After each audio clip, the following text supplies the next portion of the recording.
चर्चा आज हम कर रहे हैं सख्त कानूनों के बावजूद अपराधियों को किस तरीके से बार बार बेल मिल रही है और कैसे वो वापस उन्हीं जुर्मों को दोहराते जा रहे हैं। खास मेहमान लगातार हमारे साथ जुड़े हुए हैं और ब्रेक पर जाने से पहले चर्चा हम ताहिरा जी से कर रहे थे, लेकिन अब विक्रम सिंह जी एक आंकड़ा मैं यहां पर बताती हूं और फिर वहां से हम चर्चा को थोड़ा आगे लिए चलेंगे।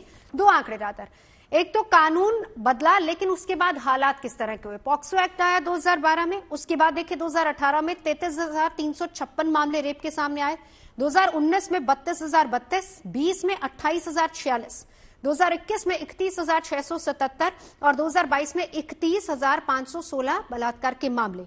अब यहां पर जो मुख्य बिंदु है उस पर गौर करने की जरूरत है। एक बार वो ग्राफिक्स चलाइए कि शिकायतें किस तरह की आई हैं। पुलिस के पास जो शिकायतें गई हैं उनमें पहली बात, लड़कियों को देर तक घूरना 65% मामले इस तरह के सामने आए हैं। गानों के जरिए कमेंट करना 53% मामले, लड़कियों पर भद्दे कमेंट करना 49% मामले हैं, गलत तरीके से छूना 36% और बीच सड़क पर रास्ता रोकना 40% मामले ऐसे आए हैं। अब विक्रम सिंह जी, रेप बहुत दूर की बात है, लेकिन अगर इस तरह के शिकायतें दर्ज हो रही हैं, यहीं से एक अपराधी की मानसिकता के बारे में पता चल सकता है। निसंदेह कोई आदमी पैदाइशी बलात्कार नहीं होता, ये मैं नहीं कहूंगा, लेकिन हम ग्रेजुएट करते हैं। आपने जो शिकायतें बताई हैं, वो चाहे घूरना हो, चाहे फप्ती कसना हो, या जाकर के अश्लील हरकतें करना है, अगर इसी समय इनको जैसे सिगरेट का बट बुझाया जाता है, अगर ऐसी ऐतिहासिक कार्रवाई नहीं हुई तो ये मनबड़ लफंगे हो जाएंगे। और मनबड़ लफंगे होने के बाद बलात्कारी का ग्रेजुएशन में ज्यादा समय नहीं लगेगा, क्योंकि जानते हैं कि सब कहते हैं, और हम क्या कहें, हमारे देश में एक बड़े राजनेता ने यहां तक कहा, मैंने अपनी जवानी में बच्चियों को सीटी बजाई। मैं जानना चाहूंगा ऐसा कौन मर्द है जिसने अपनी जवानी में बच्चियों के ऊपर सीटी नहीं बजाई होगी। तो मैं यही कहना चाहूंगा, नेताजी अपने स्तर से दूसरे का मूल्यांकन न करें। हाँ। क्योंकि मैंने अगर सीटी वीटी बजाई होती तो मेरे माता पिता मेरा जैसे कटलेट बनता है बना करके फेंक देते। ये अपने अपनी परवरिश के ऊपर देख लीजिए। और यही मैं चाहता हूं, माता पिता से लेकर पुलिस तक की जिम्मेदारी है। फप्ती कस रहे हैं, ईव टीजिंग कर रहे हैं, छेड़खानी कर रहे हैं, इसके ऊपर कॉन्सिक्वेंसेस होने चाहिए, हल्के में न लें। विक्रम सिंह जी, इस तरह के मामलों पर किस तरह की कार्रवाई होती है, जरा एक बार ये भी बता दीजिए। क्या सिर्फ पुलिस ही एक्शन लेती है या फिर कोर्ट तक ये मामले जाते हैं? मैं आपको मिसाल देता हूं, यही नोएडा में मैंने चलाया था ऑपरेशन मजनू। जितनी बातें आपने कही थी इन सबका समावेश करते मैंने कहा ये मजनू है, काली टाइट जीन्स पहन करके, एक कान में बुंदा पहन करके, एक अश्लील स्लोगन टी शर्ट पे काले या टमाटर के रंग की, ये लड़कियों के कॉलेज ऑफिस में, इनको ले आइए, इनका होगा इलाज।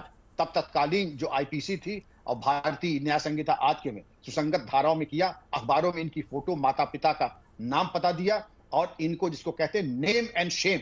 मैं फिर कह रहा हूं, कुछ लोगों को आपत्ति, लेकिन उसके बाद ये ऐसा थर्रा गए जैसे गधे से सिर से सींग गायब हो जाती है, क्योंकि इनको मालूम है कि अगर परिणाम होगा, सादे कपड़ों में महिला पुलिस पुरुषकर्मी लगे हैं और आपकी सेवा ऐसी होगी कि आप घर जाके बताने काबिल नहीं रहेंगे कि आपकी कैसी खातिर तवाज़ो हुई है। ठीक है, एक बार डॉक्टर अदरीश अब आपके पास आते हुए, देखिए ये छोटे छोटे क्राइम है, लेकिन हम इसको छोटा ना कहें, यहां से नींव पड़ती है, क्योंकि अगर आपने यहां नकेल नहीं कसी तो फिर उसके बाद अंजाम क्या होगा। जो आंकड़े मैंने 2018 से 22 तक गिनवाए हैं, जिनमें आज की तारीख में अगर 2012 की बात करें, 2 साल पहले की 31,516 के रेप के मामले सामने आए हैं।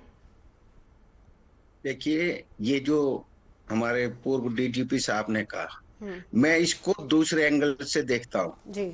जहां आपने इस तरीके घूर के देखना, जिसकी कोई एविडेंस नहीं है, कोई लड़की ये बयान दे दे और उसको क्रिमिनल बना के और डीजीपी साहब का चले तो उसी टाइम उसका भूत बना दे, और उससे क्या होगा, you are making the more criminal. उनको उस एक्ट में ले आए। ये जो इस जितना लिबरलाइज, जितना सख्ती करने की, जो ये 354 था जो हमारा पहले, ये इस तरीके के, ये जो इस तरीके की में मिसयूज के ज्यादा चांसेस होते हैं। ठीक है, जब तक कोई रिकॉर्डेड वीडियो रिकॉर्डेड चीज ना हो, और ये वाली चीज का तो रिकॉर्डेड होना भी प्रैक्टिकली पॉसिबल नहीं हो पाता है। कोई हमारे सीसीटीवी कैमरे लगे हैं, बहुत दूर से लगे हैं, अब घूरना तो फिर रास्ता क्या है सर, वही बता दीजिए। इनमें तो फिर देखिए देर तक घूरना हो या फिर गाने के जरिए कमेंट करना हो, आप उसको एक्सट्रीम पोजीशन पे, जो एक बार जेल घूम आया, जो एक बार पुलिस की कस्टडी में उसमें आ गया, कस्टडी में, पुलिस कस्टडी में, वो ये समझ लो आगे के लिए आपने उसको क्रिमिनल तो पक्का बना दिया। मैं कई बार क्लाइंट्स तो हमारे पास यही तो बात है। देखिए तो मैं ये कहता हूँ कि इनको पकड़वाओ मत। नहीं सुनिए, अगर आपने जिस टाइम पकड़वा दिया, पुलिस ने अरेस्ट कर लिया, उसके बाद तो वो पूरे बेशरम हो जाएंगे, उनको कोई डर नहीं रहेगा। डर जब तक है जब तक वो पकड़ा नहीं जाता।